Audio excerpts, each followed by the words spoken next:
On this episode, we chat with Art and Irma, the owners of Sala private Thai villa. So if you want to learn more about architecture, heritage, culture, hospitality, and the White Lotus, you'll dig this episode of the Bangkok Podcast.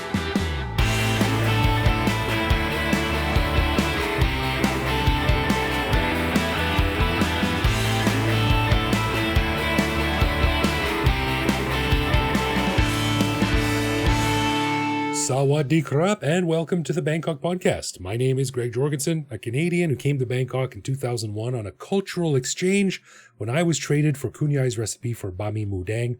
I'm not sure which country made out better. I'm going to go Canada on that one.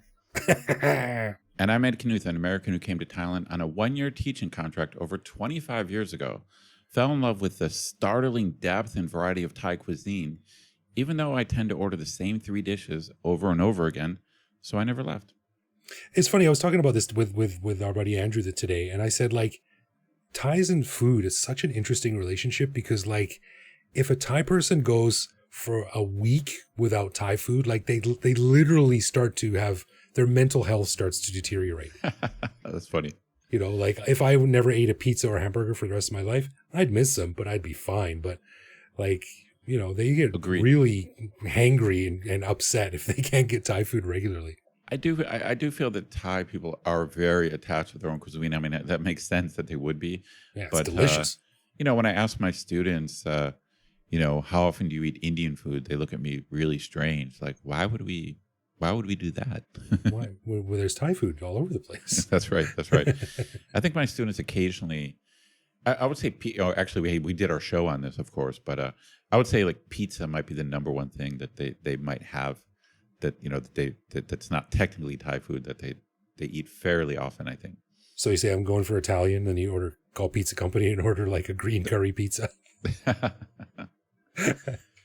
All right. We want to give a big thanks to all of our patrons who support the show. Patrons get every episode a day early, behind-the-scenes photos of our interviews, a heads up to send questions to upcoming guests, and access to our Discord server to chat with me, Greg, and other listeners around the world. But best of all, patrons also get an unscripted, uncensored bonus episode every week where we riff on current events and Bangkok topics. On this week's bonus show, we chatted about my experience buying a locked U.S. phone at MBK and the saga of successfully returning it, Greg's new hobby of doing paint-by-numbers canvases, which look surprisingly good, way better than you would think, despite being able to still see a few numbers showing through, and more drama from my move, where some wiry Thai movers managed to get my king-size mattress up my narrow stairwell by folding it in half like a ham sandwich. Ooh. To learn how to become a patron and get all this good stuff, plus full access to over 800 bonus and regular back episodes, click the support button at the top of our website. That's right. And don't forget, if you have a question about us, the show, or anything else in the universe, send us an email for an upcoming show where we'll answer all your questions, bangkokpodcast@gmail.com. And also don't forget, if you happen to be out and about in the city and see a Bangkok Podcast sticker, take a photo. Send us 3 photos, and we will send you a nice little gift in the mail. Heck yeah. Heck yeah. All right, on this episode, I was lucky enough to be able to sit down with Art and Irma, owners of Sala private Thai villa. Now, Sala is the first and only private waterfront villa of its kind in Bangkok, a place where you can indulge in the private comforts of a luxury home while still being in the middle of the rich culture of the city. Now, that sounds like advertising copy because, well, it's taken directly from their website, but it's very accurate. Now, I met Art and Irma through a work event where I visited their property, which is an incredibly beautiful place a few hundred meters from the Chao Phraya on the Bangkok-Noi Canal. But I was even more impressed when I met the owners, both because they are super fun and very cool, but also because of the way they talked about Sala, its history, the work they put into transforming it from an abandoned family house into a luxury villa, and what that process and the property itself say about preserving the past and telling a story about Thai culture that connects with the modern day. And hey, a good chunk of season 3 of The White Lotus was filmed there too, so there's all kinds of stuff to talk about. So here is my very cool conversation with Art and Irma from Sala private Thai villa, which we recorded amid an intense rainstorm outside, which you will probably hear from time to time.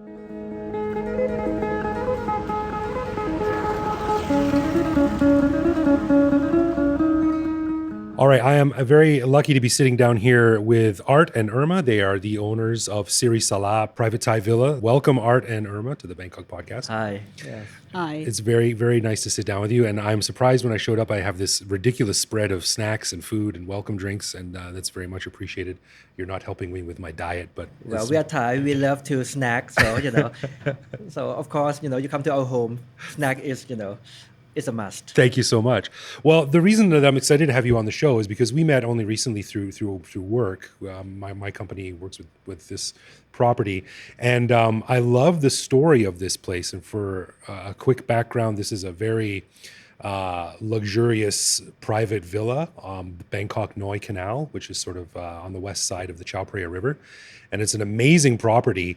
But what really got me was the history of it and all the work you did to make it such an amazing property. So real quickly, you guys are so fun to talk to, and just tell us a little bit about how you started this and what you were trying to do with it and how you got it to where it is today. Okay, I think I'll start with that one. It started, I think if you believe in destiny, the story of Siri Sala has a lot to do with destiny. So I think it was January 2015. Art and I were just talking about when we actually first saw the property. I had some relatives visiting, and we took them on a boat trip down the Chao Phraya. And when we went down Bangkok Noi Canal, we saw these beautiful Thai houses, these wooden Thai houses on stilts, totally floating on the water. And there was a for sale sign on them. And I pointed to it and I told Art, we should buy that.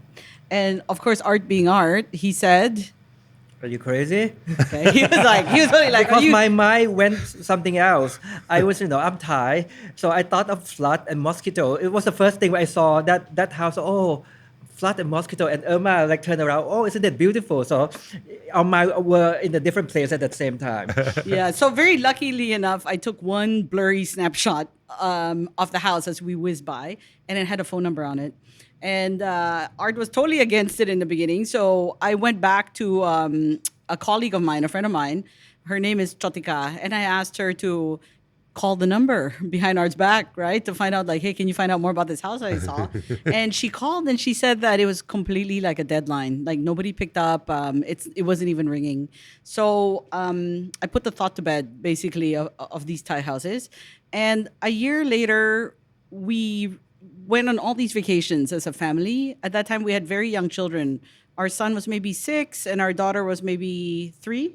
Yeah, 3 and 6. And we realized that the way we traveled changed as a family. We stopped looking for very fancy hotels or the newest place in town. And instead, it was this evolution. The first thing I started looking for was a kitchenette. Okay.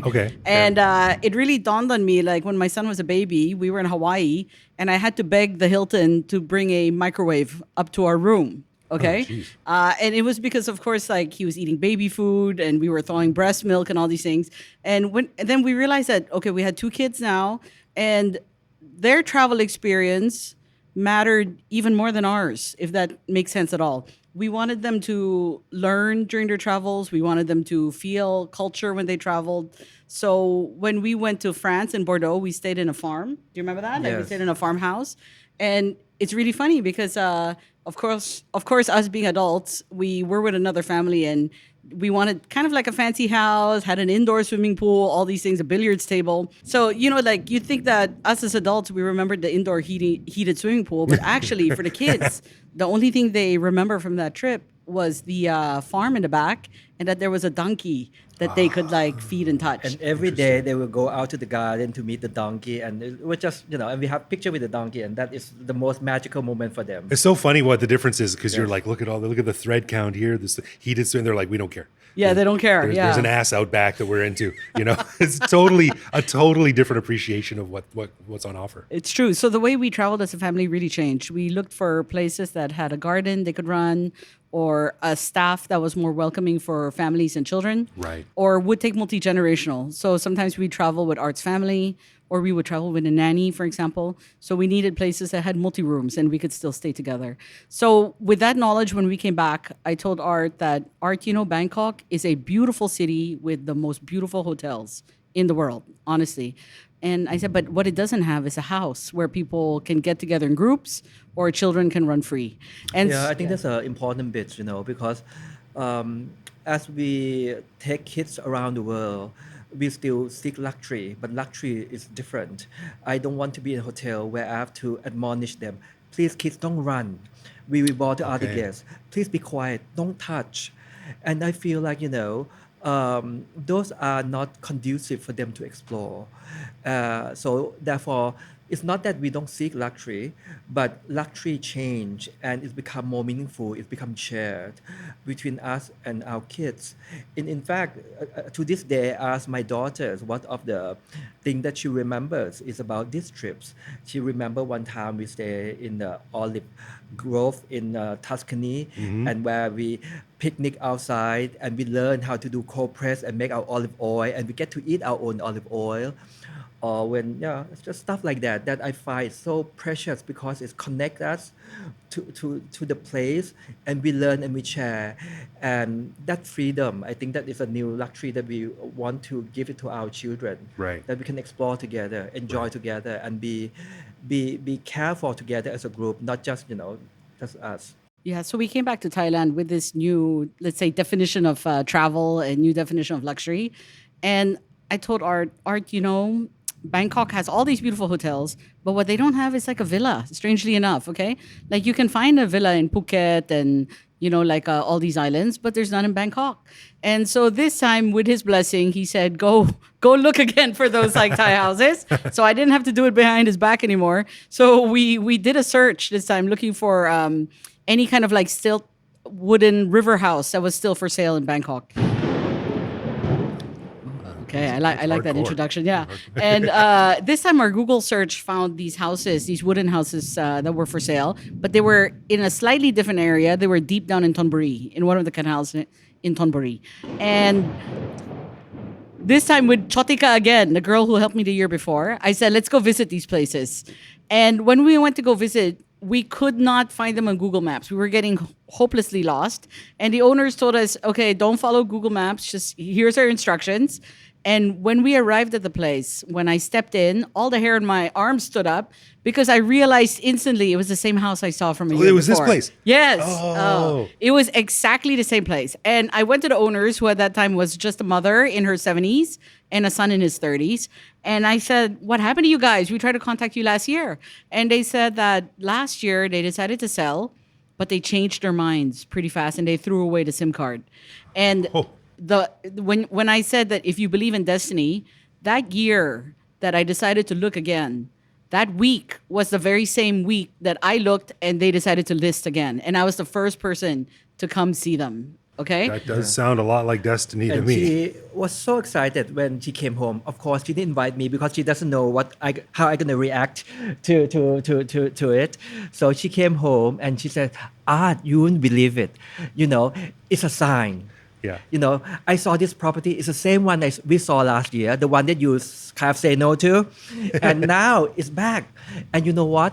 I told Kun Pa, the old ladies, that please, don't show it to anyone. I will come with my husband this Saturday and, we're going to take care of your house and, we're going to buy it. I said, what did you say? So, Wow. anyway, so Saturday we went. It was magical because I feel like I walk into some place that is like, it's not what I thought. Everything seemed to be stuck in time. And I met this wonderful lady, and she told me she's a math teacher. She's retired, and her family was there since King Rama VI. It's been generations, 4 or 5 generations, and they all live here. But the great flood of 2011 just make it too difficult. And her son now is in his 30s, and she wants to give it to him. But at the end, it will be a burden that she give. That's why they go back and forth. In the year earlier, they want to sell, but she doesn't want to sell. So at the end, she said, they finally decided just last week that now we're going to sell. And then I'm going to unburden my son. Right. So it must have been quite the project then to refurbish this abandoned, waterlogged property into this amazing retreat. So I can't imagine what what that must have been like. Daunting is an understatement. there's a saying that be careful what you wish for, it just might come true. Yeah, exactly. Okay. Yeah. And I think it really happened here.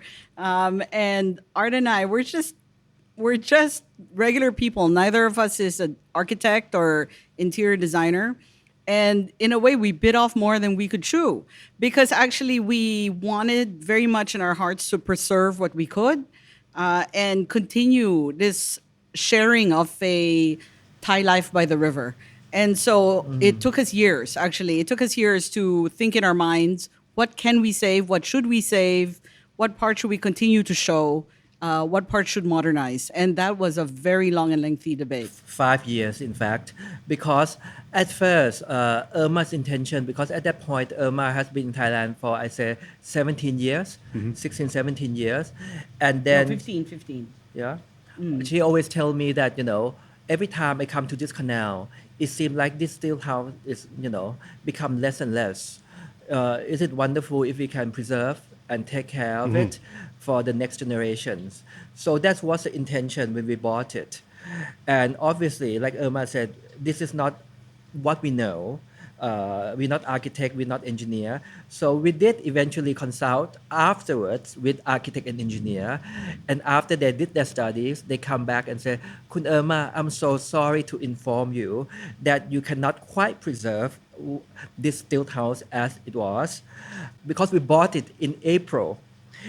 And they told us that the flood in the rainy season will be very bad. You have to take them all out. The dam have to be built. The land have to be lifted by 1.5 meters. Wow. And then you have to rethink of what you're going to do.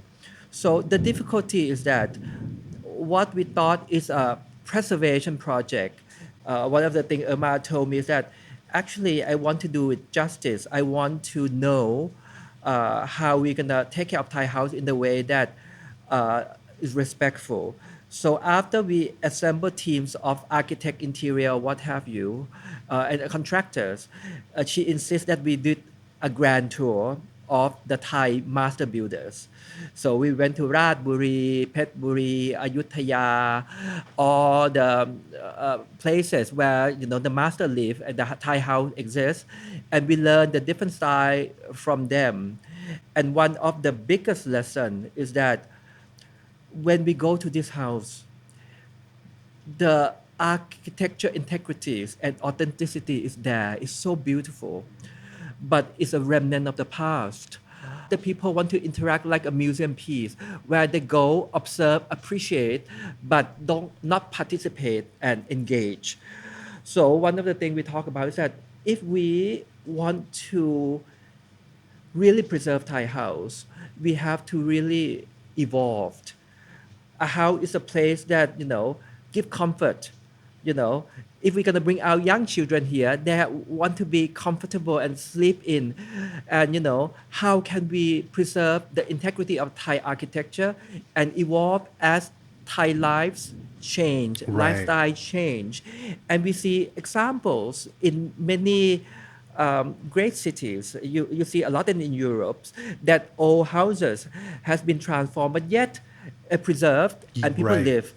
In Japan, in some area, the old house has been transformed, but there's something done to it. So I said we have to evolve, but how? And that is a long, widening lesson and discovery process. Well, that's what's so fascinating about this place. And Art, you mentioned that a lot of countries are working to modernize but retain the traditions.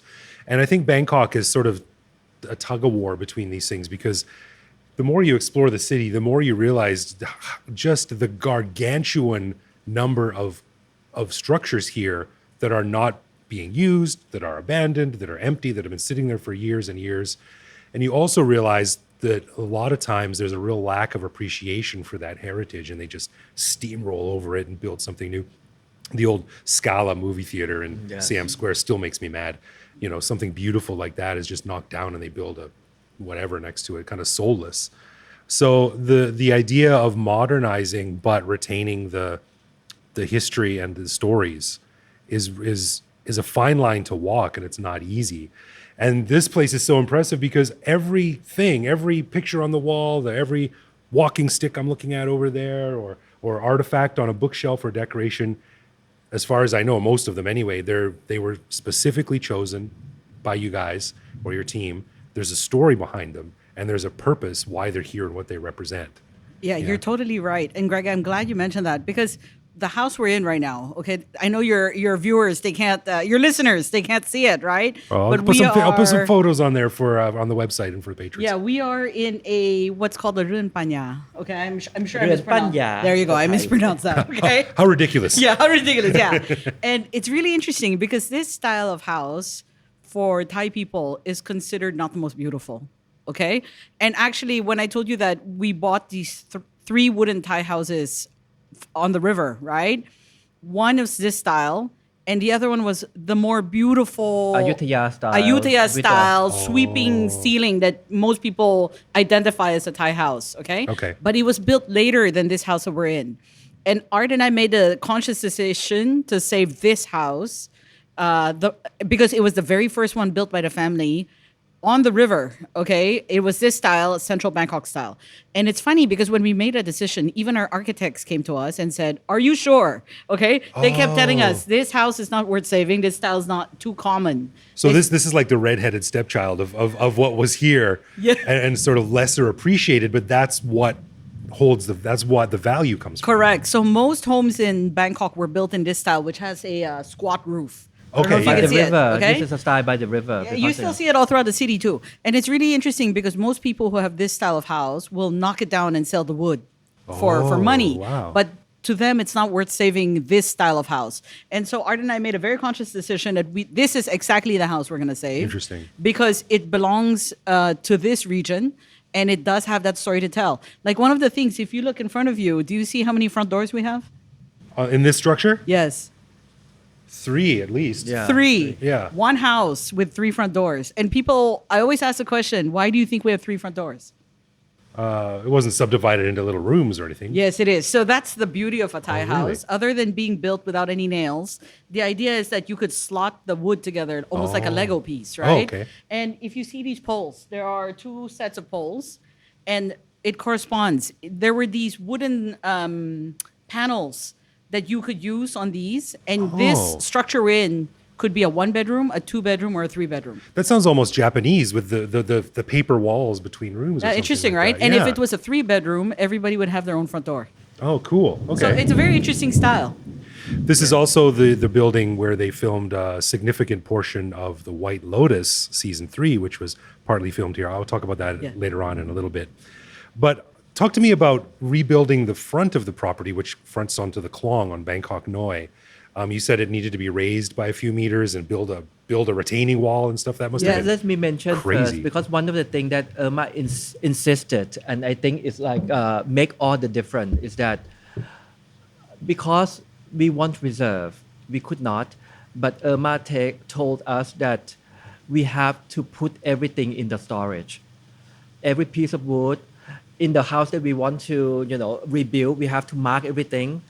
Every pot, jar, cane, whatever random, like even the recycle Coca-Cola bottle from like 40 years ago. So Irma keep everything. We don't know how to use it. And one of the things that I appreciate is that from the very beginning, Irma have this notion of I'm going to preserve first and let's see how we're going to reimagine. We don't have the end in mind. And the second that I would like to mention is that the team was so accommodating because in reality, architect and builders, they want to finish a job and they want to build anew because it's easy. But here they have to sort to old woods, which piece can use, which piece cannot use. So you were like difficult clients. I think all of us are self-censoring each other because at the end we have a contractor that equally passionate and architect that equally passionate. And at times, the reason it was so slow because we go back and forth.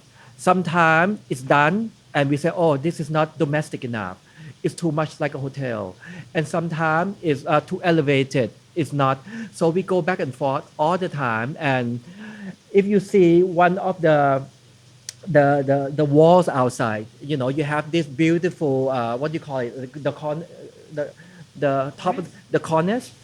You know, the contractor did a beautiful, top the corners beautifully sharp. The edge is perfect, wonderful precision, and then the architect said that this is too perfect.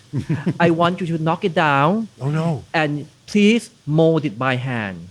Use the old technique because now you make it like a cake where you have a template and you just drag it and you have these sharp edges and Too it's modern?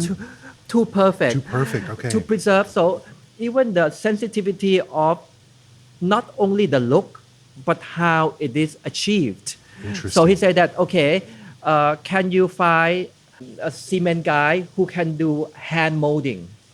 Wow. I said, I'm not sure where to find it. Okay, I'm going to find a YouTube. And can he do a workshop on this? And at the end, do hand molding.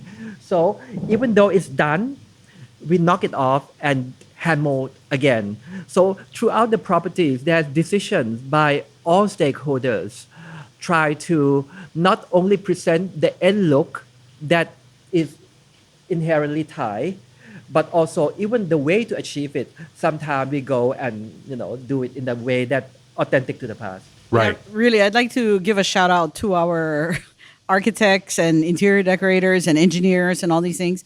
Because during this project, I really realized it's much harder to draw in bathroom doors that are made from non-standard old wooden doors because no two are alike. They right. had to measure everything and make sure that this bathroom stall could fit this and that. And it took so much more effort. And actually, it took a lot.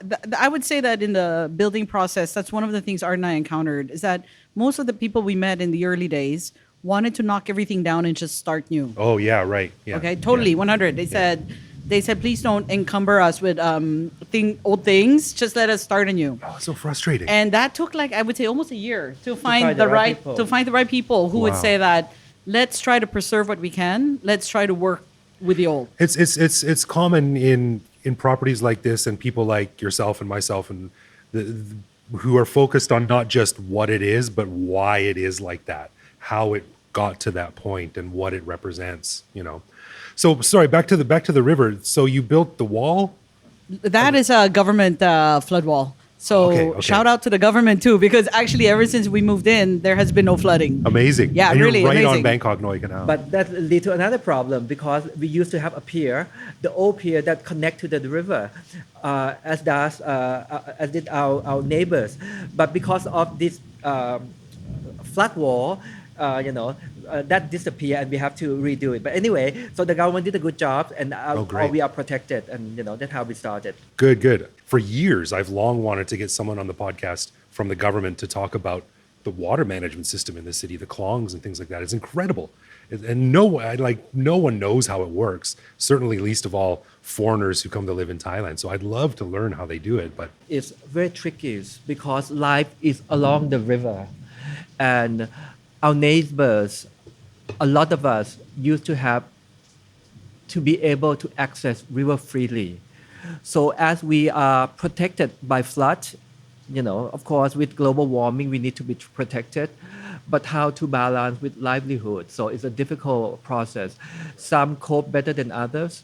Like our immediate right to us used to be a little place that helped maintain boats.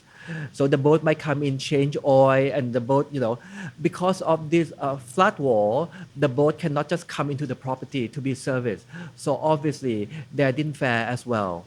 Oh, by the way, Greg, I'd like to mention, of course, with modern problems come modern solutions, like the flood walls.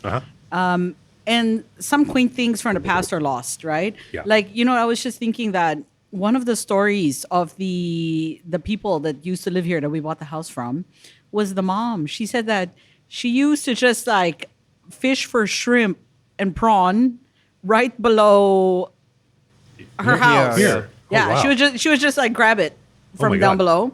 And she said that when she would go to school, she would swim with the books on her head to cross. What? Yeah.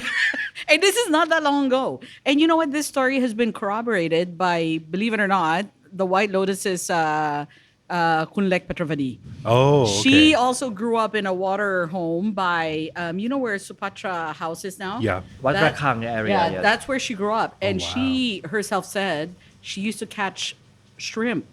She used to catch prawn right below. Wow. Yeah. Sorry. Years ago, I interviewed a guy who lived in a community next to a temple down by Sapantaxin, and he told stories when he was a little boy. This is an old man, but when he was a little boy, he used to race water buffalo where State Tower is along Silom Road there. Yeah. You know, so those stories are they're increasingly rare and they're easy to lose. Yeah, and actually, a funny story. It's really funny. If you ever take a boat trip down to Royal Barge Museum, do you know where that is? It's just a couple hundred meters from where we are. There's still a wooden house that's completely floating on the river right in front of them. Okay, and a couple of years ago, I went by on a boat and I saw that there were about 3 dogs swimming right below them, circling their property. And I told my longtail boat, stop, stop. I said, stop. And I started shouting, hello. I was like, your dogs, they're drowning. Okay, so I flagged down the people in the house. I said, your dogs, they're drowning. And then they came out, they looked at me and they're like, what are you talking about? He said, they are fishing. He said that those dogs jump into the water to go fishing. Wow. And I think it's just so interesting. And that's today. That's still happening today. Oh, that's amazing. And part of the reason that this neighborhood is so special as well, because I think a lot of our listeners probably know, but maybe not, but the route that the Chao Phraya River takes today is not the original route of the river.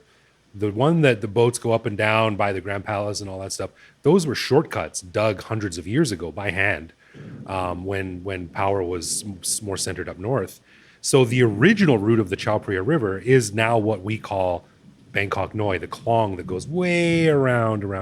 So as a result, all of the communities and houses and old generations, old families and things like that on the canal used to be the original Bangkok back when that was the river. So there's so much history here that's just great to see properties like people like yourself and properties like this that like to treasure those things and remember those things and celebrate them. Oh, absolutely. So one of our impetus for even buying this land is like, I like to imagine in my mind's eye all the envoys that would like sail past on the way to Ayutthaya. Can you imagine? Oh, man. Okay. 1500s, 1600s. Okay. How many people sailed right in front of our house Yeah. to go up to pay respects to Ayutthaya? How many I can't kings even and imagine. warriors and I can historical imagine. figures. And you're correct. This is like a forgotten history of Bangkok, that the Bangkok Noi Canal was the original route of the Chao Phraya. Right. And another thing that's much forgotten is that Wat Suwanaram, which is right across from us, is at least 300 years older than the foundation of Bangkok. Right. Because at the time that people were sailing to Ayutthaya, they would make a stop at this temple. And, you know, like in some of my research, I actually saw that when the capital moved down to Bangkok, they actually used this temple across from us as a royal temple while Wat Po was being built. Oh. And it's so crazy now because now this temple is like quiet, very private. Of course, it's getting some fame now because their murals from the White Lotus is now gaining traction. Sure. Yeah. But to think that they've been around for, I'm guessing, 600 years now, 500, 600 years. And in Bangkok years, that is a long time. Yeah, especially for me coming from Canada, where my whole country is like, there's bathrooms in Thailand older than Canada, you know, and it's just the history is mind blowing. And that temple is stunning. I love it. I've long loved it. We stopped there on bike rides and look at the murals years and years ago, but it's great that it's still here. It's still here. So as we're sort of nearing the end of our discussion here, jumping into the modern era, Siri Sala played a pretty pivotal role in the White Lotus season 3. In fact, the room we're sitting in right now was where they filmed the confrontation between Goggins' character and the old man. I don't want to give away too many spoilers, and I can't remember the characters' names right now, but that little confrontation scene happened right over there. And what was that like, filming for such this iconic, mind-bending media circus? Actually, you know, I think the whole process is very interesting. It went back years ago when somebody, I forgot who recommended, and we hosted Mike White for lunch. The at creator Siri Sala. of White Lotus. Yeah, the creator of And because we thought, oh, he gonna do some program in Thailand. So as a Thai, and as a, I just want to show him Thailand. So I said, okay, let's cook him some food. And apparently he's vegetarian, so we tried to did our best vegetarian. And at the end, after lunch, we show him the temple, Wat Suvarnarama across. So we take a boat across. So we show the monk and living quarter. And then he told us that, I haven't written anything yet. After lunch with you guys today, I gonna go down to Phuket and start writing. So when White Lotus came along and we saw the opening credit with the mural of Wat Suvarnaram, and as we watch and see some of the scene from Wat Suvarnaram here and the talk of the monk and Buddhism, we are very gratifying that Bangkok Noi and was part that we are part of that journey as Mike White discovered Thailand, because I think he meet a lot of people and talk to a lot of people over Thailand. And regarding the filming, I think Irma can tell us more, because Irma was more on site than I was. Well, first of all, let's just say that we have nothing but gratitude and respect for the HBO team that came, especially Mike White. There have been filmings at Siri Sala before, but we're super proud of the White Lotus because it exemplifies and embodies the best of Thailand. And when they came here, their script, I think, is really respectful of the house. And, the things that happen here and the people that lived here and even their set designers, they had these Italian set designers. They built around the existing design, which to me was an amazing thing to do, right? Instead of just using us as a box and they could do anything. I mean, honestly, they could have changed this den to look like a New York penthouse, for example, or whatever it was, but they didn't. They really replicated it to feel the same way as you're here today, and we were so happy that it came out that way. That's one thing that my big takeaway from White Lotus season 3 was that I really liked season 1. I really liked season 2, but while they were set in different places and those places played a role in the plots, I think season 3 took a particularly big chunk of its inspiration and storyline from Thai culture, from the local culture. I think much more than they did in Sicily or Hawaii.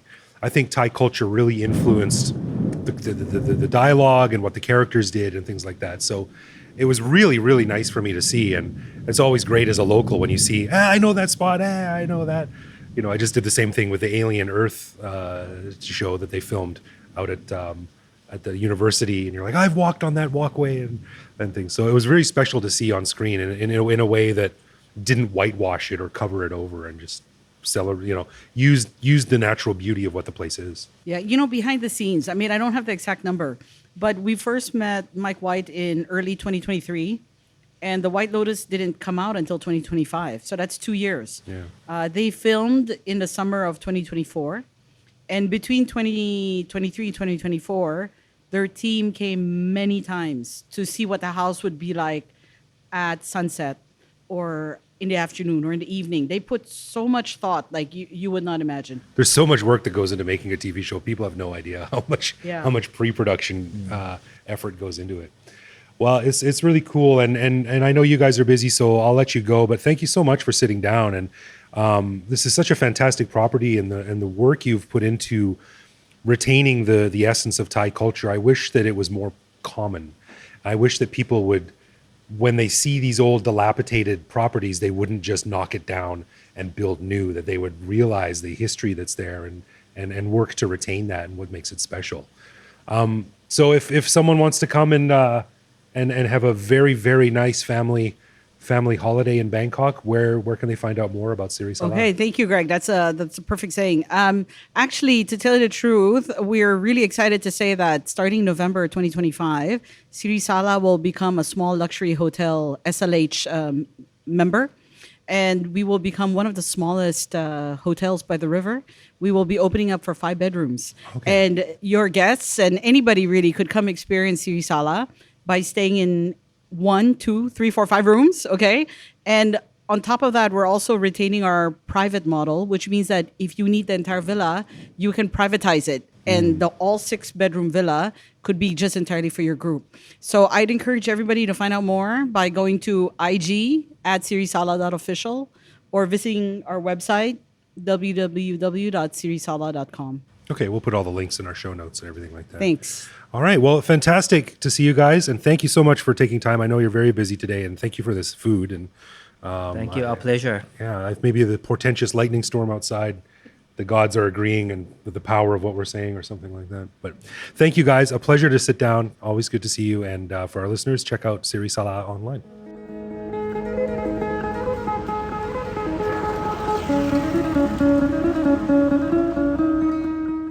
Well, Greg, you know the coolest thing about Siri Sala. I know you talked about a lot of cool stuff, but what's even cooler is I could walk there from my place. Yeah, you could. It's 10 minutes away. And That's right. I mean, you were busy the day we did the interview, which is a shame. Yeah, unfortunately, I couldn't make it. Maybe they should put that in on their website copy. Close to Ed's house. Walking distance from co-host of the Bangkok podcast. Do you think that would be like an asterisk next to filming location of the White Lotus, also close to Ed's house? Also close to where half of the Bangkok podcast is recorded. No, it was a great conversation with those guys. And when I met them, I was just like, these guys are fun and they're cool. They've got such good stories, and I got to get them on the show. So it was great to be able to sit down with them. And it's such a beautiful property. And it's at the, you go down this little tiny soy, and then you're like, this soy's a dead end. Oh no, it turns left. Oh, this is a dead end. Oh no, it turns right. And then you come out into this little parking lot and this beautiful property that looks out across the canal. You know, until you told me about it, I was basically completely unaware of it, but I have seen the sign for it, but I just didn't know what it was. Oh, interesting. You know, Okay. because it's very close to my place, down Charon, Sinitwang. Yeah. So I've seen the sign for it before. I had no idea what it was. And then you told me about it and said it was closed. And so then I, did the Google Maps thing. I went to their website, and it is beautiful. It is. Yeah. Yeah, it's great. And the story is what really captured me. Like we said in the interview, when you're sitting there, you're looking on the wall and there's a statue and there's a doorknob and there's a window frame, and you realize that it's like filming a movie. Everything is there, has been put there on purpose for a specific reason. And there's a story behind all of them. And they did such a good job in preserving the spirit and the intention and the history of the original property and the family that lived there. And it's really nice to see that, especially in Bangkok, which is just it's tripping over itself to knock down old buildings and build condos and malls and stuff like that. So it's really cool. All right. Well, here's the $1 million question. Okay. Did you convince them to let us do our Bangkok podcast meetup there for free? I think we need to invite a couple of hundred more people than we normally get. No, wait, maybe no. If we scheduled the meetup there, then a couple of hundred more people would want to come. You might be right. It's a chicken and egg situation. It's also really cool because it's just across the Klong from Wat Suan, which also was where parts of White Lotus were filmed, and it's got these beautiful murals that were used in the opening credits of the White Lotus. So that's right. That's where the murals were. We talked about that before. Yeah, that's right. There you go, TAT. You can use that for free. Close to Ed's house. So you can just put close to Ed's house. Although precisely where I live is so modern. I'm right next to a food land across the street from a macro. So where I am, it looks very, well, to be honest, it doesn't look 2020s. It looks more like 1980s, to be honest. But it doesn't look like 1880s. Let's put it that way. I haven't seen Ed. Where's he been? Oh, he was thrown in jail. He got some stickers printed up that said close to Ed's house, and he was slapping them all over a temple. They arrested him. Hey, that would be a good way to promote the podcast. Yeah. Well, thank you very much, Art and Irma, for coming on the show. Always fun to catch up with you guys, and thank you so much for taking the time to tell us about your great place. And everyone, if you want to kick things up a notch and you want a first-class stay in Bangkok, heck yeah, check out Siri Sala online. Yeah, it's really nice. For sure. Thank you. Yeah. All right. Well, we ask our listeners to send us a voicemail using the little microphone button on our website if they have something to say. And this week we heard from Joe. Joe is very kind. He checks in every couple of months with a nice voicemail, so it's always nice to get a message from him. What did you have to say, Joe? Hey, this is Joe. I'm listening to this episode about cemeteries. You mentioned how wild it must have been to be an expat back in the day. I would hear as many episodes about that as you can produce. I'm sure that's going to be some deep dive research on your part, but if you can make it happen, that'd be great. Man, I gotta say, I think I'd like it. Yeah, I love old stories of Bangkok, and guys like Joe Cummings and these super old timers come on the show. That's right. Years ago we had Roger Crutchley on the podcast too. He wrote a surprisingly readable and very interesting book called The Long Winding Road to Nakhon Nowhere, and he's been here for decades and decades, and he had great stories too. But I gotta say, I'm always a little bit reluctant to get old people on, because I'd say it's really interesting to get people who are here from the 80s. But it's easy for old guys like us to remember, Ed, like that was 45 years ago. Yeah, but no doubt. Yeah, for sure. Yeah, the 80s. To find people from the 80s, that's not easy. Yeah, so they came here, say, when they were 30 years old. They're getting up to their 80s. Yep. And people in their 80s are sometimes not as spry or nimble conversation tellers that they used to be. True that. Yeah, but I do love hearing some old stories too. And if we're out and about, oot and a boot, and we find someone who will be a good fit for that, then yeah, definitely. So we share your passion, Joe. We love hearing about old stories. Good idea. Although I do find most of them start with, there was no SkyTrain and the taxis never had aircon. That's right. Yeah. It's kind of like the basis.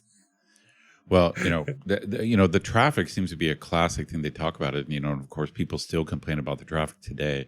Yeah. But old timers are like, you have no idea. That's right. It's like old timers in Canada. Uphill both ways in the snow. It's funny. Thanks, Joe. All right. Thank you, Joe. All right. A final thanks to our patrons who support the show. Patrons get a ton of cool perks and the warm, fuzzy feeling knowing that they're helping in our never-ending quest for cool content. Find out more by clicking support on our website. And connect with us online. We're Bangkok Podcast on social media, BangkokPodcast.com on the web, or simply BangkokPodcast@gmail.com. We love hearing from our listeners and always reply to our messages. True that. You can also listen to each episode on YouTube. Send us a voicemail through our website. We'll feature that on the show. Hit me up on Blue Sky. I'm BKK Greg. Thank you for listening, everyone, and we'll see you back here next week. No doubt.